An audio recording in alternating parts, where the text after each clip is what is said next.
இப்போ வந்து யாருமே பெருசா அரேஞ்ச் மேரேஜ்லாம் விரும்புறது இல்லைல்ல, நாங்க சூஸ் பண்ணிக்கிறோம் அது மாதிரி சொல்றாங்க. லவ் பண்ணாலும் அரேஞ்ச் மேரேஜா இருந்தாலும் கூட அந்த அந்த அண்டர்ஸ்டாண்டிங் வேணும்ல, புரிஞ்சுக்கணும் கூட இருக்கவங்க. அப்பதான் அது இவ்வளோ நாள் வரும். ஏதாவது ஒரு டிப்ஸ் சொல்லுங்க எங்க எல்லாருக்கும், இதெல்லாம் வந்து மனசுல வச்சுக்கோங்க, லைஃப் நல்லா இருக்கும். ஃபர்ஸ்ட்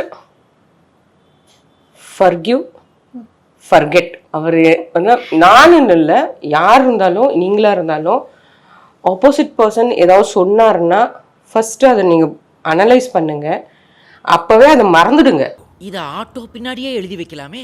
நம்ம மேல தப்பு இல்லைன்னாலும் அவங்க யாராவது ஆப்போசிட்ல, இது வந்து ஃபேமிலியில கூட சொல்றேன். ஏன்னா நம்ம இப்ப வந்து அம்மா வீட்லயே இருக்க போறது இல்லை. அம்மா வீட்டுல எப்படி நம்ம அம்மா ஏதாவது சொன்னா அந்த சமயத்துல நம்ம மறந்துடுறோம். we won't keep on thinking of that.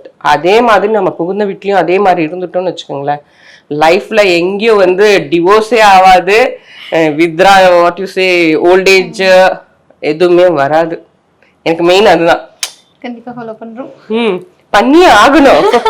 ஓ வேற வழி இல்ல. இல்ல, ஆப்போசிட் பர்சன் எது சொன்னாலும் நம்ம அதை நம்ம நன்மைக்குன்னு நினைச்சிட்டு, அந்த சமயத்துல நம்மளுக்கு கோவம் வரும், கண்டிப்பா வரும். என்னோட எக்ஸ்பீரியன்ஸ் சொல்றேன், ரொம்ப எனக்கும் கோவம் எல்லாம் வந்திருக்கு. நான் அந்த ஸ்டேஜ் எல்லாம் முடிச்சுட்டு வந்துட்டேன். அதனால இப்ப நான் சொல்றேன், இப்ப இருக்கிற ஜெனரேஷன் சொல்றேன், எதுவா இருந்தாலும் forgive and forget. வந்துடுச்சு.